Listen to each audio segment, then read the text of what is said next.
Good day!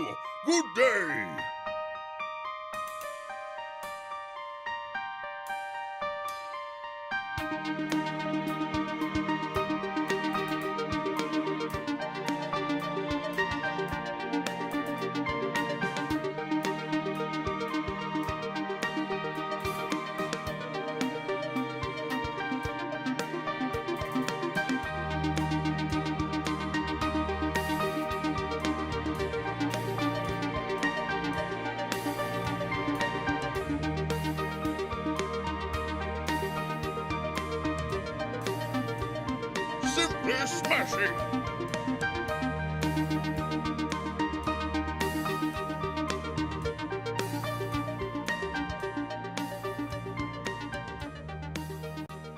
Welcome to the stream!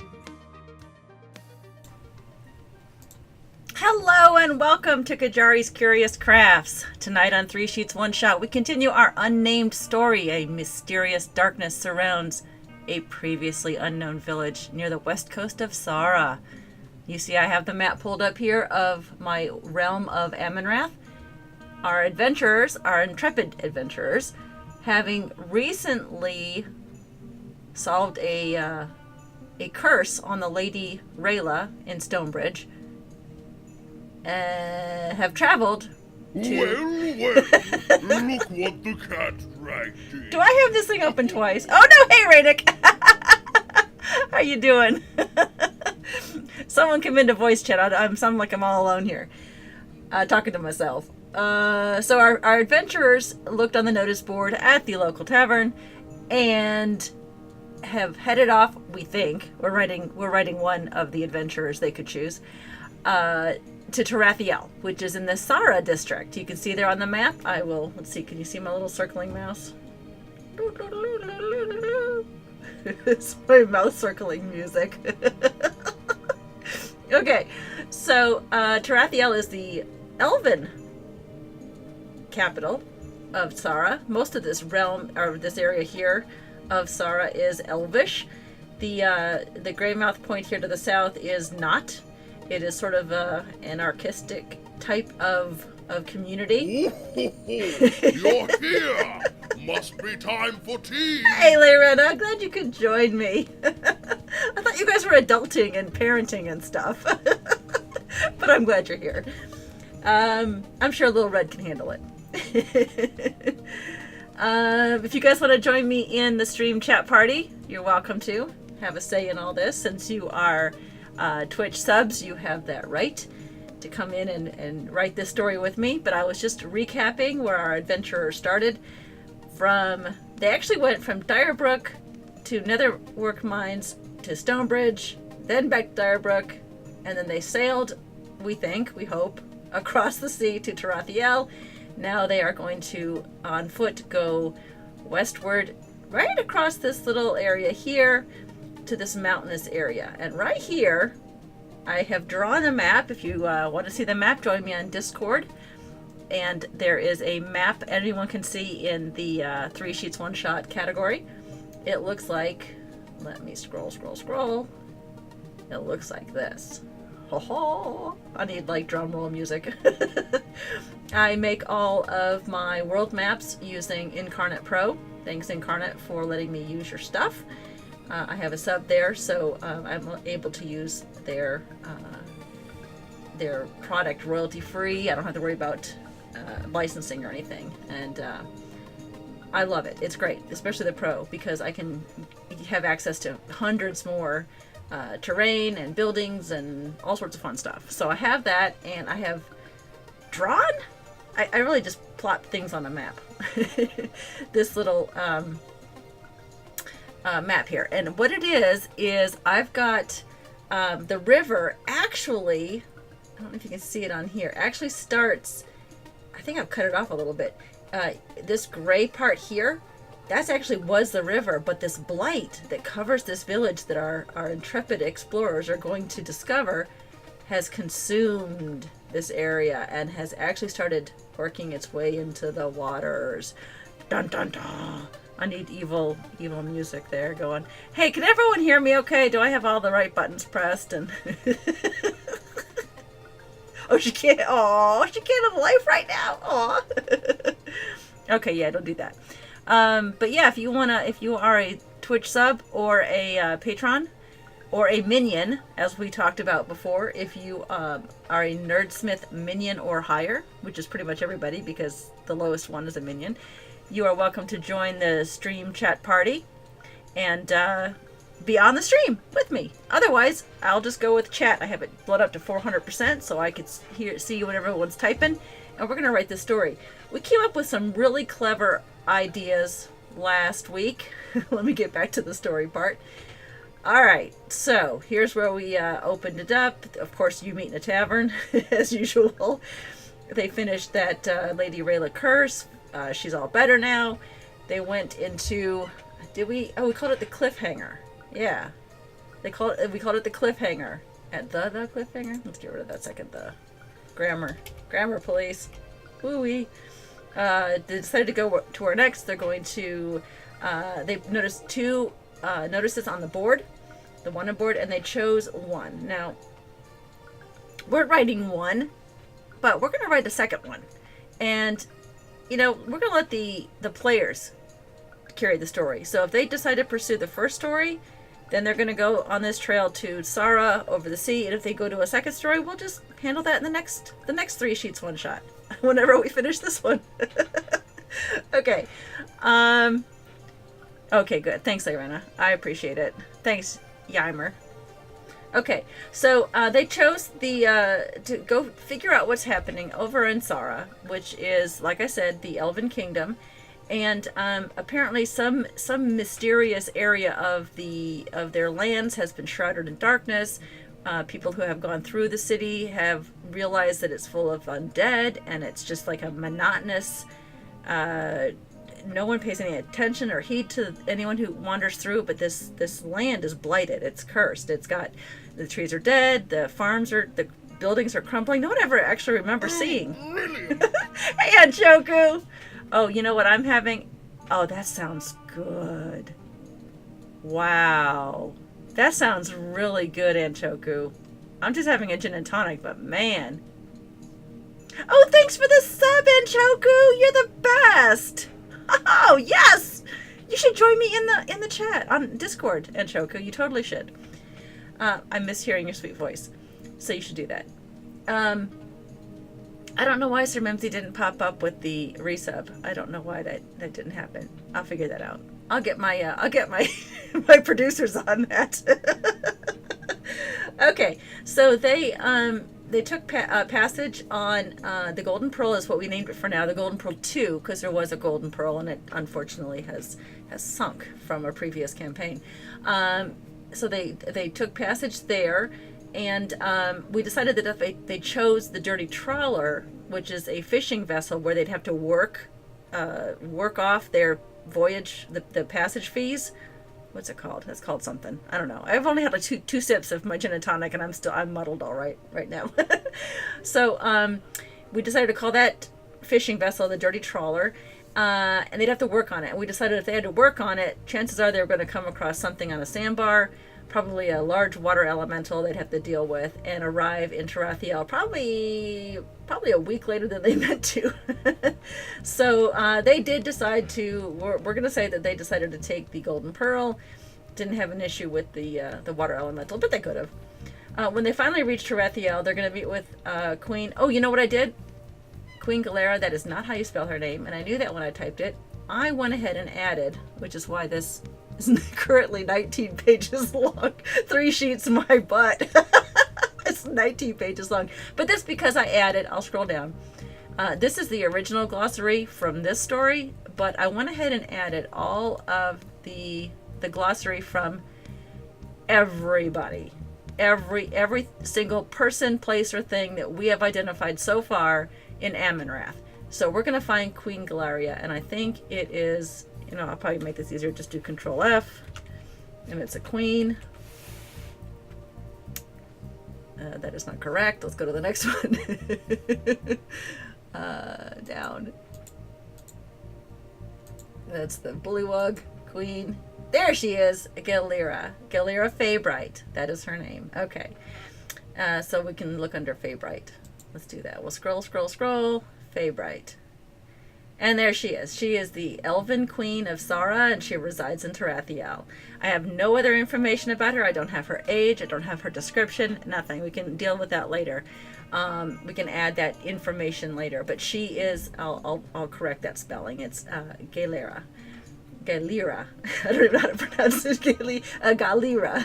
There it is. Feybright. Okay. Let me just scroll back up. But I did add everything onto here so that I would have quick reference to that. I know that we missed that last week when I did that. I couldn't think of her name. Where is it now? Okay, so they talked to Queen. Knew it had an E in it, just didn't have it in the right spot. All right, Queen Galera Feybright, who gives them information about the village. She claims that traveling merchants came upon this town that had previously not been on any of the kingdom's maps or the census taker's notes. And the queen does not even recall its name, but she has heard that locals call it Soul Settlement.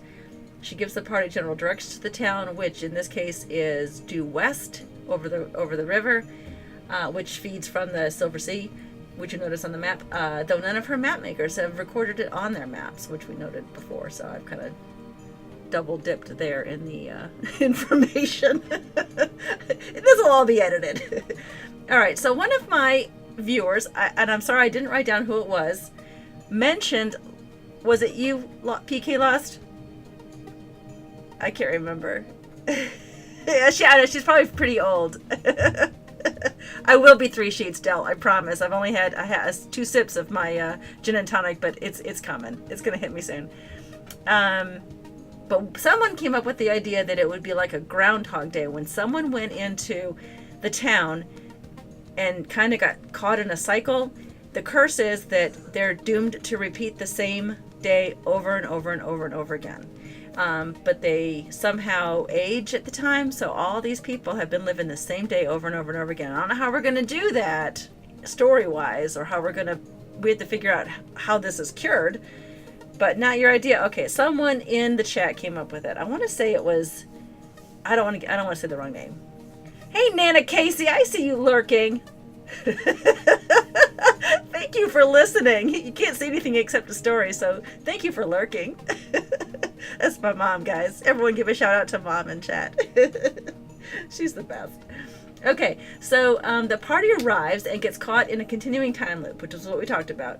It's repeating the same day over and over again, and we must find a way to lift the curse. We did figure out the BBEG, but by the way, I finally figured out or remembered what BBEG stands for. I guess it's the Big Bad Evil Guy. And someone can correct me if I'm wrong, but that's how I remember it. The Big Bad Evil Guy at the end is a Deathlock mastermind. We looked up on D&D Beyond. It was a level 8, a CR8, which is kind of high for our characters to deal with. They're only level between 5 and 8. So if we have a level 8, a CR8 going after these a party of 3 or 4 level 5s, they may not make it. But then again, they weren't supposed to make it this far in the first place, thanks to you guys. Okay. Yeah, this will take a few one-shots I wrote in the notes there, because we're going to keep writing. And here's what we came up with. The big bad. In fact, I think I copy and pasted this directly from chat. So if someone's in chat who did this, I forgot to give you a shout out. So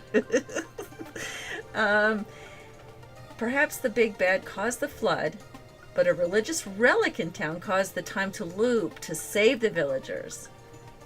The PCs must free the town folk from the time loop and defeat the big bad who's pissed that his plan didn't get to work to get the souls. Okay, so we have our ending boss, but now we have to get from point A to point Z in this alphabet soup. So let's figure this out. But I need someone in stream chat. I can't talk by myself. This is so sad. I'm just talking to myself here. I need people in the stream chat party. All right, let's see. Perhaps, okay. So, Queen Galera, she has sent them on their way. They must cross the lands. As we saw, it's a very nice area, the map of Sara, as you can see here.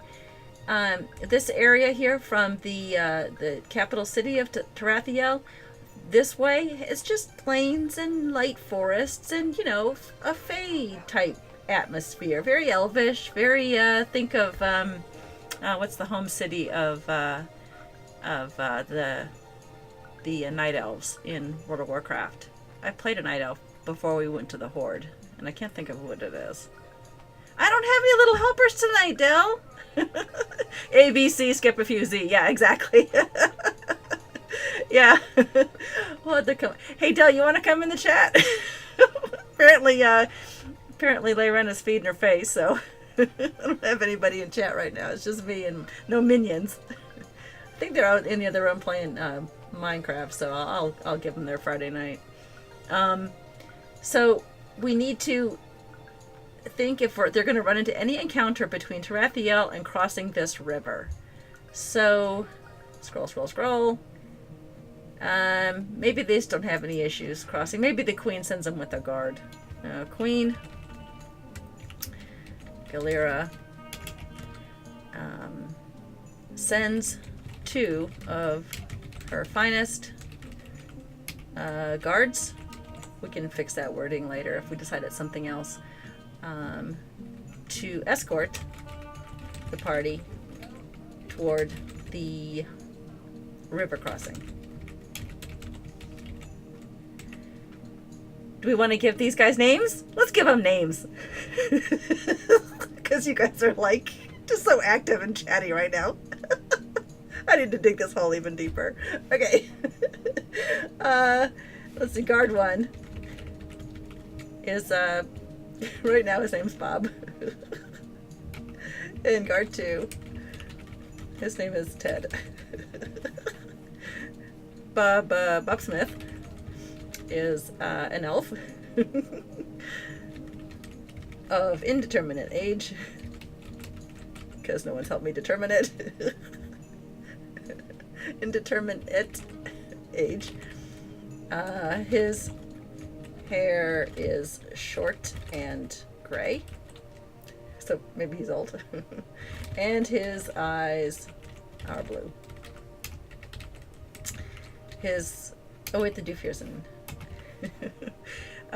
Desire. His desire is to serve his queen. I spelled that right. Serve, I can't even spell right. Serve his queen. And his fear, amphibians. There we go. Oh, then I meant to put description there. I'll do that in a second. I'll move it down. Okay. There we go. I'll cut and paste that. I threatened the littlest ones in the other room. If I heard them squealing and screeching, they're playing with friends, so they're... You guys hear them, let me know.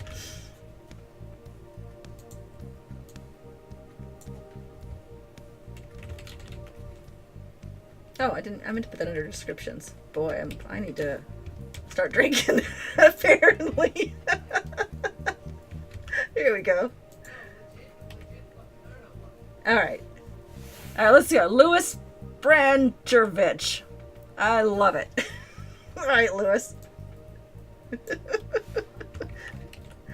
Louis Branchervich. I'm not, though. That's the thing. I'm not drunk. I've had like 2 sips. I'm just being silly. Sounds a lot like I'm drunk, though. Louis Branchervich is an elf of indeterminate age. His desire is to serve his queen faultlessly. There we go. Faultlessly. And his fear is amphibians of any size, which will make him not want to stay to help them cross the bridge, since there's probably some amphibians are in and around the area underneath the bridge. Oh, Brankervich. Oh, okay. I'll have to put that in the when I do the glossary. Let me make sure I have that right. What is the accent on? Is it Bran Kervik or bitch? Like that? Or is it on Kerr?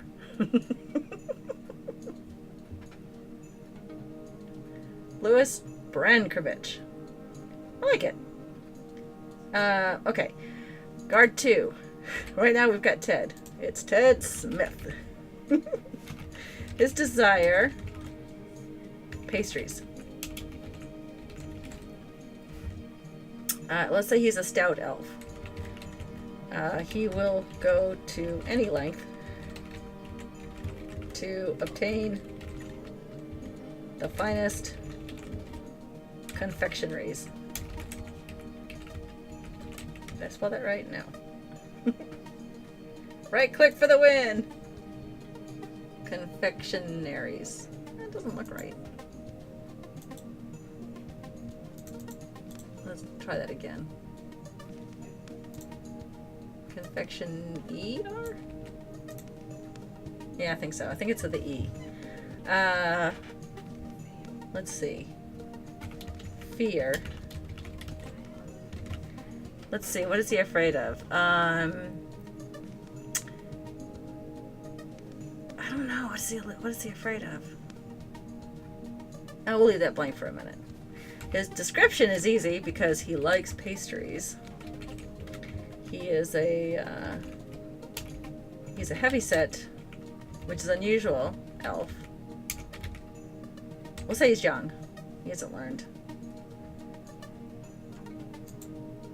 He is young. He's heavyset with brownish hair and brown eyes. Okay. So they are going to escort the party to the, just to the water's edge. I'm going to put this in my, there we go. And,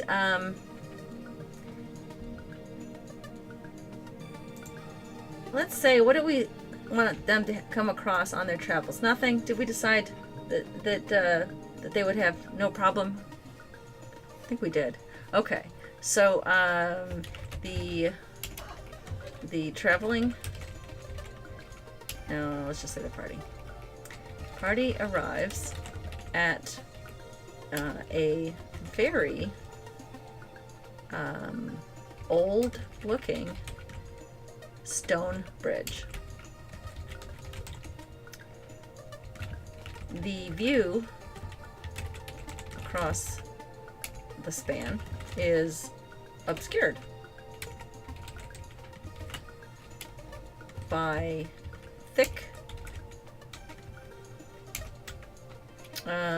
a thick mist.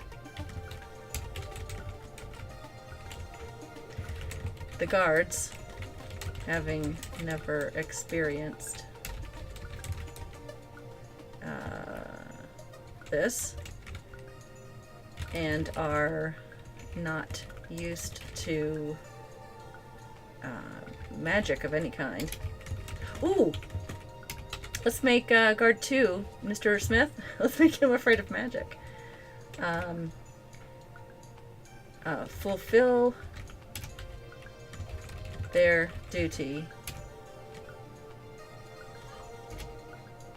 leaving the adventurers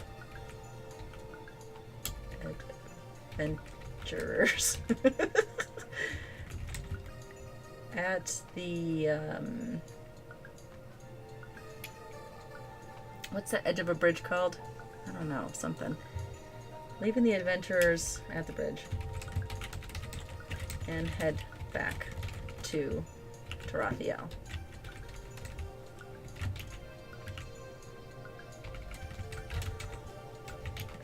Good luck. Brankovic tells them you'll need it. There we go. Okay. Let's see. We need to see what happens as they cross the bridge. Okay. Hey, Chief. I see you lurking in the background. Thank you for being here, keeping us hydrated. Guard 2's fear is going to be, we said, magic. of any kind, and that can actually be a kind of a fun thing if the party on its way decides to do any kind of magical buffing or preparation. Maybe Guard 2 abandons them midway because he does not like Billy Goat's pop-up. Because he doesn't like it, or maybe it turns it does not buy them any favors with him, and he just is very averse to that. So we're gonna leave that as magic of any kind. Okay.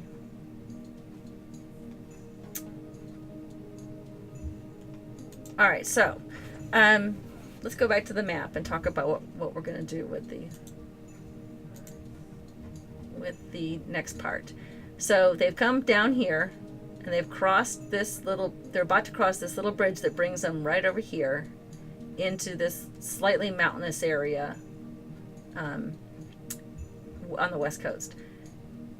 The map here, that they're right about here now, and they're going to be crossing this bridge, and this whole area from probably the water's edge here all the way over here is just shrouded. I didn't draw the clouds.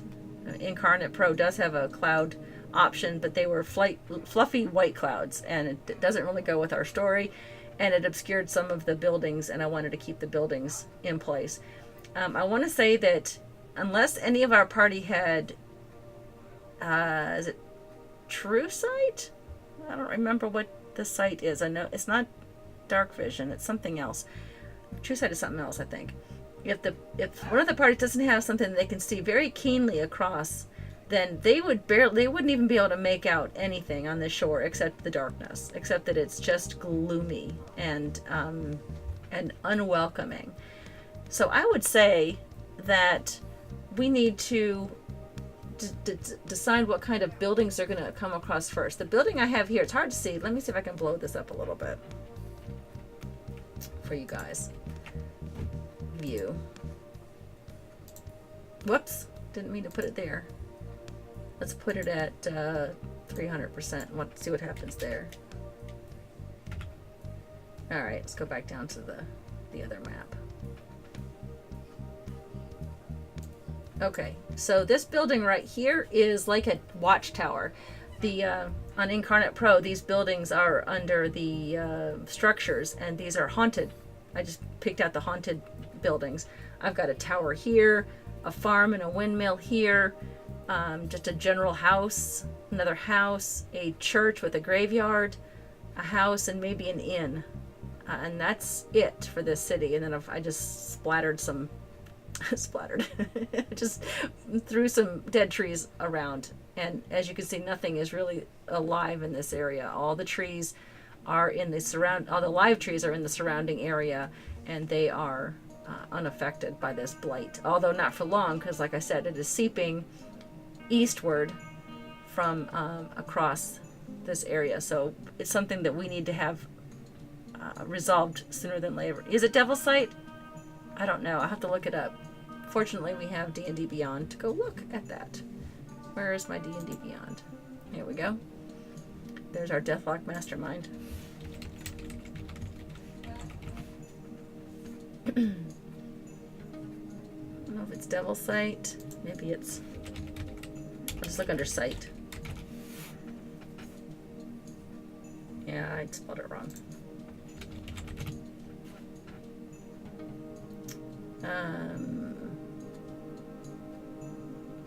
No, it's not gonna. I don't think it's gonna go into those. Keen Sight? No.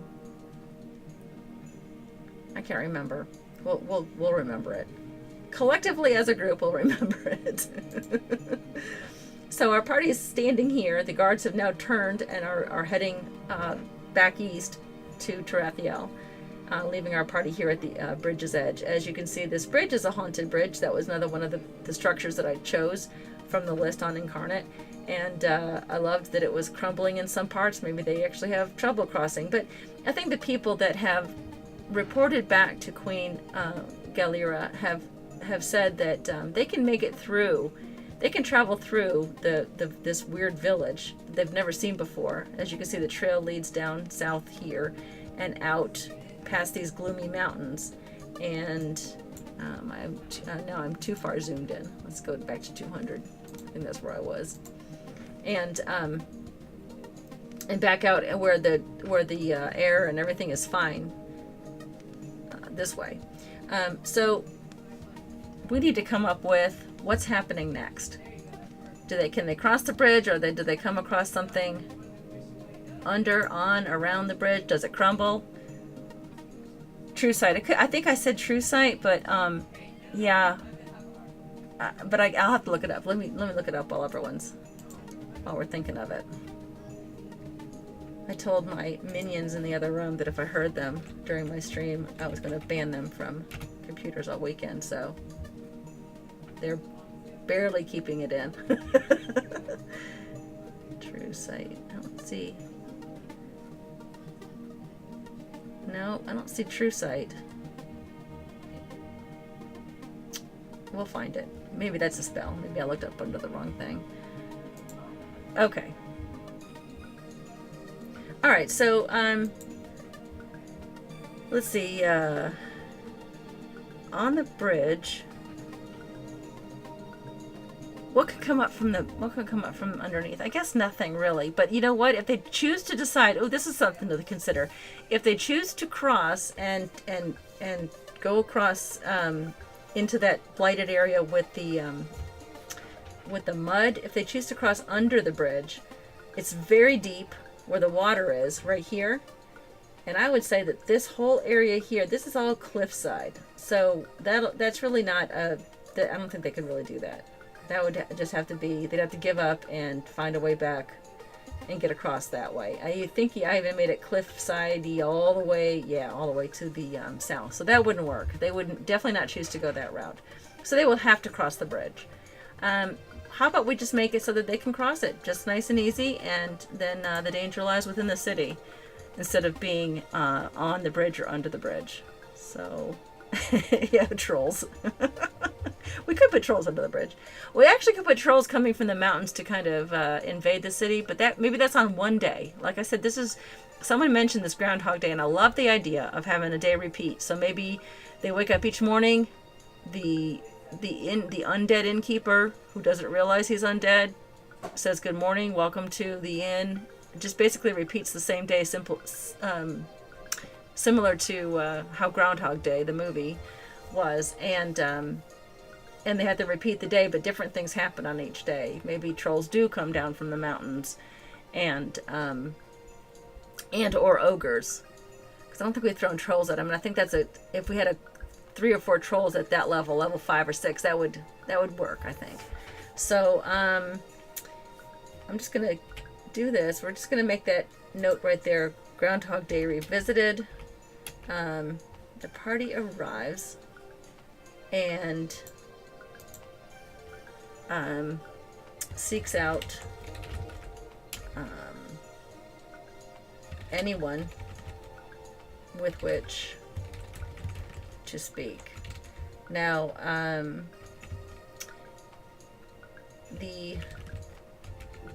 how would they tell? The town folk take no notice of the party, seeming to go about their gloomy lives. If approached, the citizens will speak with the travelers, but briefly and cryptically. I'm spelling that wrong. I need a Y in there. Okay, let's throw some let's throw some conversations in there. The local farmer might say,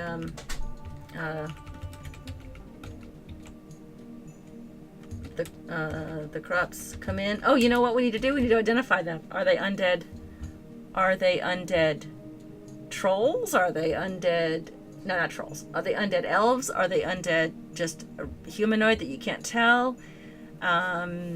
I guess it would be elves, since this would be an elvish area to begin with. So we'll say that they are undead elves. The locals up here, well, I can't spell, to be elvish.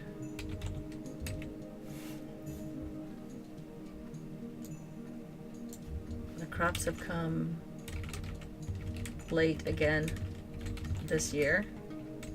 That's one thing they might say. Something that they would say, not about the day. If they're asked about the day, they would answer cryptically, like hours turn into weeks. I think that's a Star Trek reference here. Not sure of the time. What else? What other kind of cryptic things can they say that would give the impression that our villagers are suffering from some sort of time loop or continuum?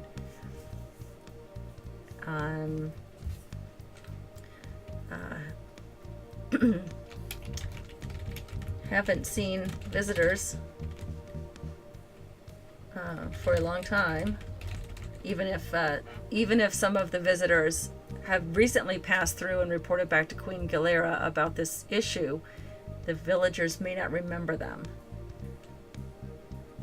I'll write that as a side note. None of the local townsfolk, oops, remember seeing any visitors in the last, what do you want to say, year? Has this been happening for a year? I think so. I think we'll do a year.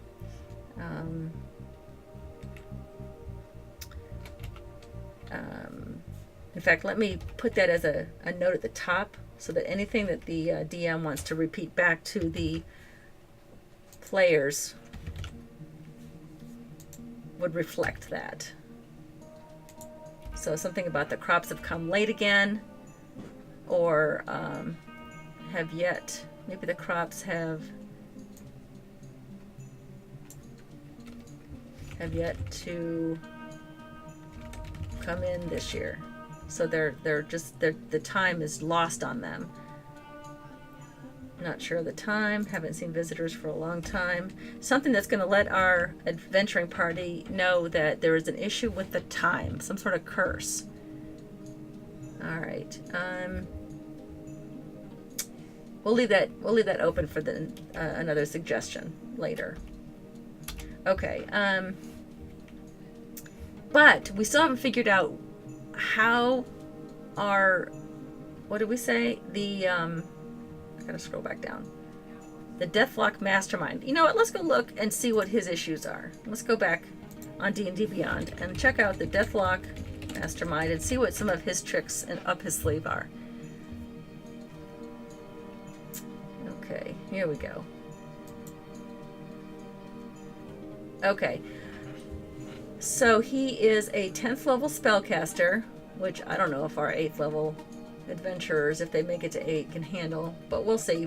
The DM can take, you know what, we can take liberties with this and make him maybe not as strong, or maybe we'll find a way to snap the locals out of it so that it could be more like a pitchfork type of raid on his lair. He is immune to exhaustion and poison. He has a decent passive perception. He is resistant to anything necrotic, of course, bludgeoning, piercing, slashing. Oh, from non-magical that aren't silvered. Okay, so magical weapons. Maybe we'll make sure that our party finds a couple of magical weapons in some of the buildings. Just to give them a fighting chance. I don't know. The way you guys have been DMing this, they're not going to survive long at all. Okay, let's see. Languages it knew in life. Okay, so we'll say it's Elvish. That it's some sort of Deathlock Mastermind from this area, and he is bitter about something. He has grave bolts. Let's read about it. At least not for the warlock. The consequences of breaking that pact. Okay, so he's broken a pact with his deity, and maybe that deity has forced the Deathlock mastermind into the servitude of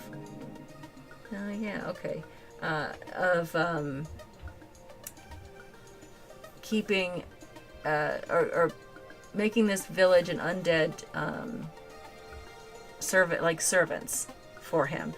But I think someone mentioned in our last week's thread that they were going to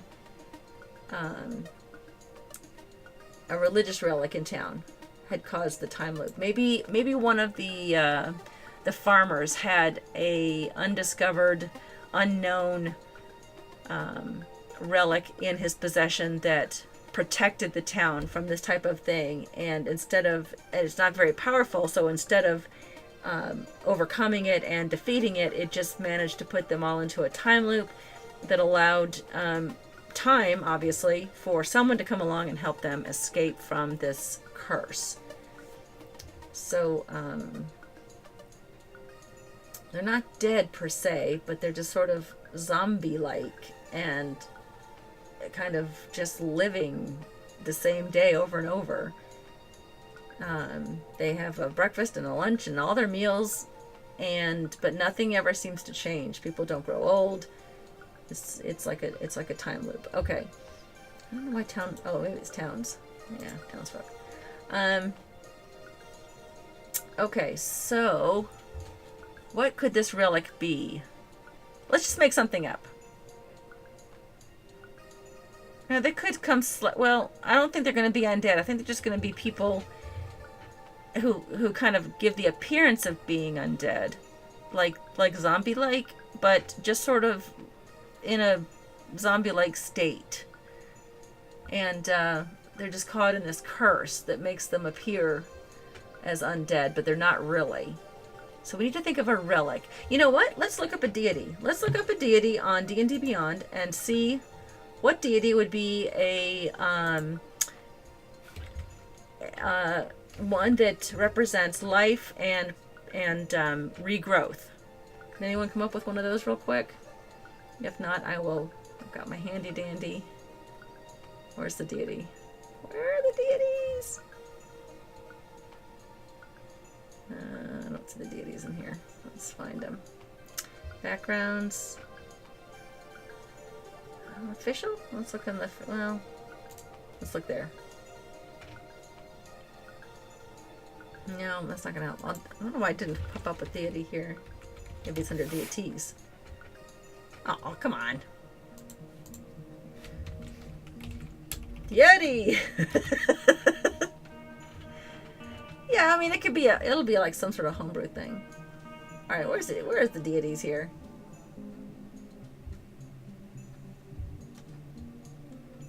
Come on, D&D Beyond, don't fail me now. Basic rules. Let's look under there. Choose your character. Races, classes. Here we go. I thought it was backgrounds, but I don't know, I even clicked on that. It didn't work. Let's look. Appendices. Remember, it's there. Gods of the Multiverse. Here we go. Alright.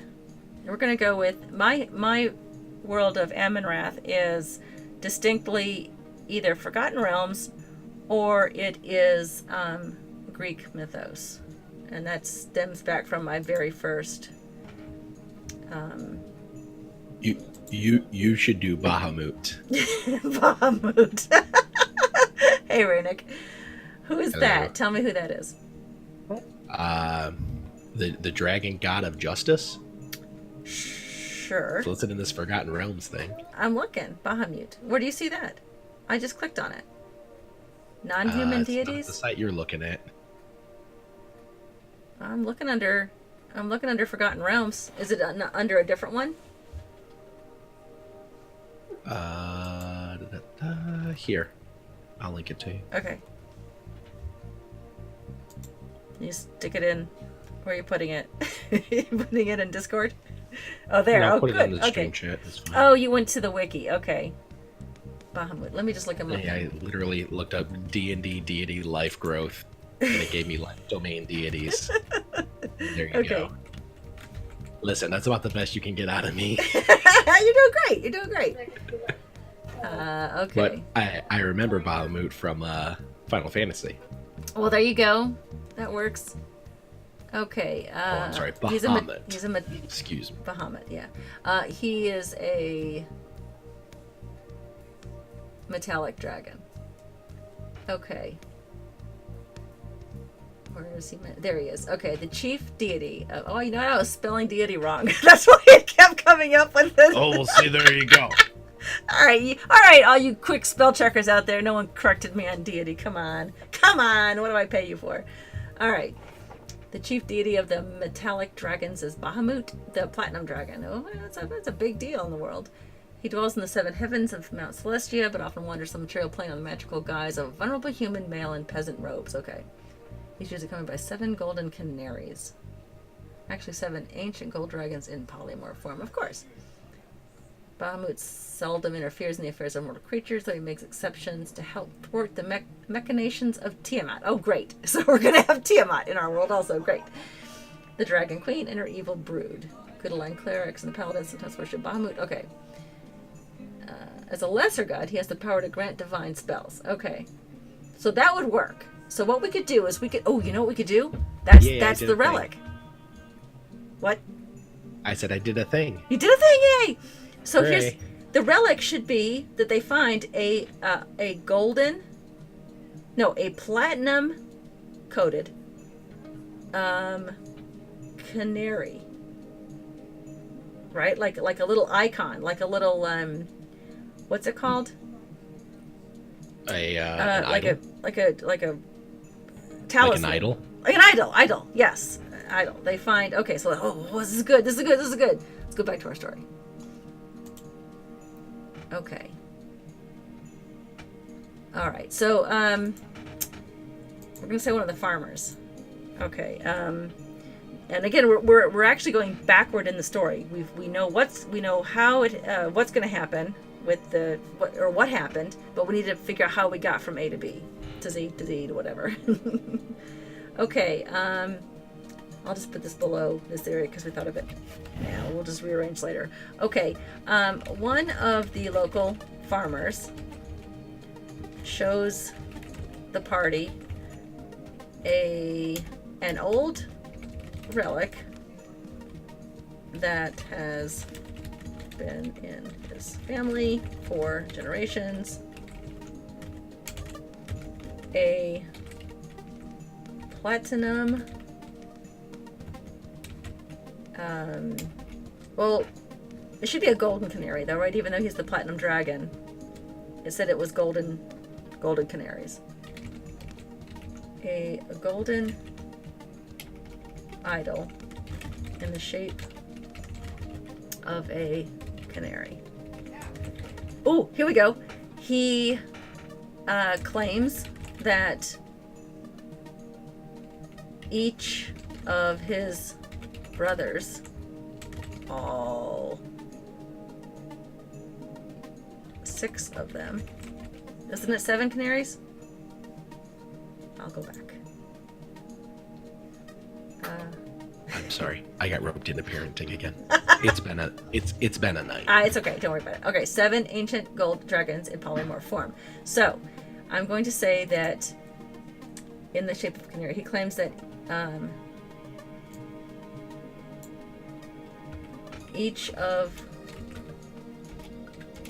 his siblings received one as a gift from their grandfather.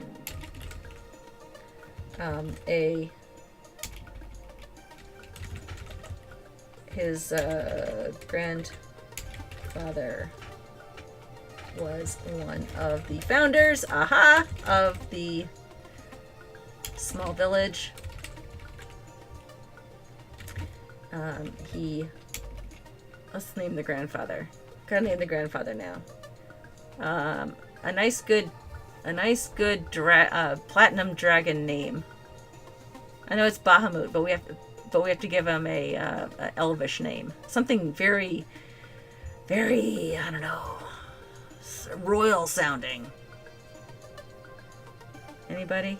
Type it in the Working on it. That's okay. Type it in the chat as exclamation point and then the idea, and it'll come up in my list. And if we get more than one, we can vote on it. But I think we have a lot of lurkers in the chat today. So say it again. How do you want me to type it in? We'll just do an exclamation point, and then I think that's how it works. And it goes onto the name list. So, exclamation mark name. I think so.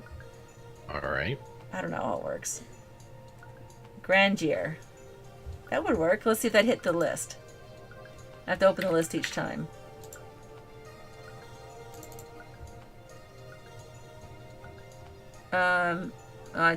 That might not have worked. Yimer, I don't know if that worked. Let me just check to see if that other one worked. I don't know how the commands work. Okay, so the way that Raynick did it works, do exclamation point name, space, and then Otham. Okay. Yes, like that. And that'll appear on the list. Okay, well, how about Otham Grandier? I like that. So, Otham Grandier, he was an elf. We'll say he's deceased according to this story. He is an elf. And, he was a founder of... Now we can actually name this village. What shall we name it? We'll think about it. I'll leave a blank there. Founder of this village. He was a simple peasant, of course.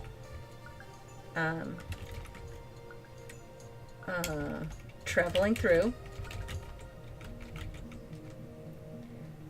and thought the lands were gentle and fertile enough for his family's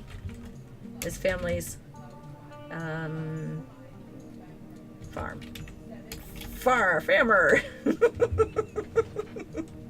I haven't even had any more of my drink yet. That too. For his family's farm. Oh no, that's the town name. Oh, okay. Can you spell that for me, please? Yeah, there's a lot of accents. Okay. I need Dell in here. Can you get Dell into the stream chat party?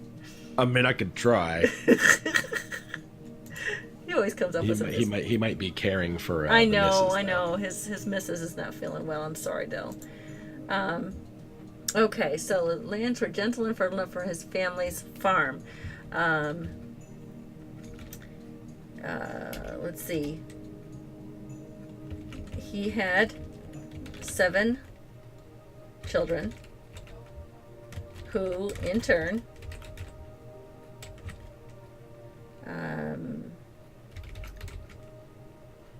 found I'll say mates. What's another word for that? Spouses. Found concubine. No. What is wrong with you? Well, that went a different direction. Wait, this is PG, dude. Oh, okay. What? It was in Mulan. What do you want? It was in Mulan. You're right. Okay, so found mates. I'm just gonna put mates. All right. And continued working the lands. The land. His oldest child, we'll name him later, Fred, also had Perfect. 7 children. And when I've seen this Disney movie before. it making me think of that song. Had 7 sons, sir. Father Abraham. Had 7 children. And when Otham, and before. You're making 7 brides for 7 brothers with dragons, aren't with you? dragons, I'm not actually. 7 is supposed to be a very heavenly number, so I decided to do that because it's not Tiamat. I'd make her with 6. Also had 7 children, and before Otham died, he gave to each of those grandchildren a golden idol in the shape of a canary. A golden canary idol. Does that repeat myself? 6 of the siblings eventually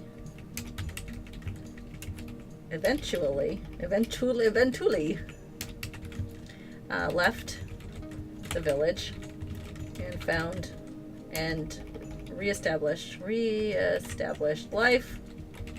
their lives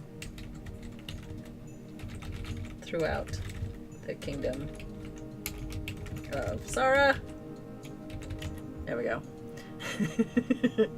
And but Joe, we don't know the name of him. This farmer. Franklin. But Franklin. Yes. It's not a very elvish name, Rainick. Oh, I'm sorry. We need a better elvish name.